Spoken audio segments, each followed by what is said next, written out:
కాబట్టి ఒక్కసారి మనం ఆలోచిద్దాం. కాకా గా గాయిన్యా అనండి అందరూ. కొంచెం మెల్లిగానే అంటున్నారు. పాత ఎప్పుడో స్కూల్లో చదువుకున్నాం, మళ్ళీ బయటికి ఇది చెప్పుకోవడానికి ఇలా నలుగురు కలిస్తే తప్ప విడిగా కాకా గా గాయిన్యా అంటే నవ్వుతారు పిల్లలు కూడా. కాబట్టి ఇక్కడే చెప్పుకుందాం. కాకా గా గాయిన్యా. ఎక్కడి నుంచి వచ్చింది చప్పుడు? ఈ గొంతులో ఈ భాగాన్ని గుర్తించండి. కాకా గా గాయిన్యా కొండనాలిక దగ్గర వచ్చిందా? ఇప్పుడు చా ఛా జా జాయిని అనండి. అంటే కొండనాలిక కింద, నాలికకి కొంచెం పైన, ఇందాకటి కంటే కొంచెం పై భాగం వాడారు. చూసుకోండి. చా ఛా జా జాయిని అయిందా? దానికంటే కొంచెం పైకి వస్తున్నారు. ఎలా చెక్కారో చూడండి అసలు అక్షరాలని. టాఠా డా ఢా అణ ఎక్కడి నుంచి వచ్చింది? మధ్యనాలిక నుంచి వచ్చిందా? అది మడవకుండా టాఠా డా ఢా అణ అనండి చూస్తా. టాఠా డా ఢా అణ. ఋషి ఎలా చెక్కాడో చూడండి అక్షరాలని. నెక్స్ట్ తాథా దా ధానా.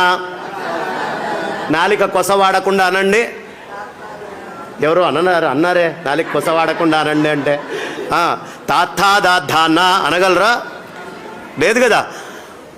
మళ్ళీ పెదాలు వాడకుండా పాపా బా భామా. పెదాలు వాడకుండా అనమంటే అనేసారే. అనగలరా? పాపా బా భామా అని పెదాలు వాడకుండా. మన ఋషి ఎంత చక్కగా అక్షరాలను చెక్కాడో చూడండి. ఒక తపస్సు చేయిస్తున్నాడు. ఇక్కడి నుంచి ఇక్కడి దాకా అక్షరాలతోటి తపస్సు చేయిస్తున్నాడు. నేను ఈ మధ్య అనుకోకుండా ఒక హాస్పిటల్ దగ్గరికి వెళ్ళటమైంది. మాకు తెలిసిన మిత్రుడిని తీసుకొని వెళ్ళాను. ఆయనకి చెయ్యి ఇట్లా వణుకుతోందమ్మా. చెయ్యి వణుకుతోంది. వణుకుతుంటే డాక్టర్ కృష్ణ సుబ్రహ్మణ్యం గారిని ఇవాళ పాపం ఆయన ఇవాళ కూడా నేను కలవటమైంది. ఆర్థోపెడిక్ ఆయన, న్యూరో ఆయన కూడా పక్కన కూర్చొని ఉన్నారు. ఏమండి చెయ్యి ఇలా వణుకుతోంది అన్నాడు. అంటే ఆయన మామూలుగా ఏదో టెస్ట్ చేయాలి కదా. ఆయన ఏమడిగాడంటే, ఏమండి దృష్టద్యుమ్నుడు దృష్టద్యుమ్నుడు దృష్టద్యుమ్నుడు అని ఆగకుండా 10 సార్లు అనండి అన్నాడు.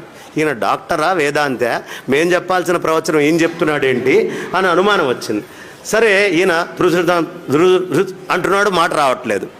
అయ్యా ఈ మాటని బట్టి నాకు అర్థమైంది, మీ నరాలలో ఒక రకమైనటువంటి శక్తి మొత్తం కోల్పోయారు, తద్వారా మీరు బయటికి మాట్లాడలేకపోతున్నారు అని చెప్పాడు. ఇప్పుడు చూడండి, ముసలివాళ్ళు అయ్యాక స్వరం ఇంత గట్టిగా కంఠం ఇలా ఉంటుందా? ఎందుకు? నరాలలో సత్తువ తగ్గితే నోట్లో మాటలో తేడా వస్తుంది. అంటే మాటకి నరాలకి తేడా ఉంది. పక్షవాతం వచ్చింది, మాటలో తేడా వస్తుందా? నరాలకి మాటకి చాలా సంబంధం ఉంది.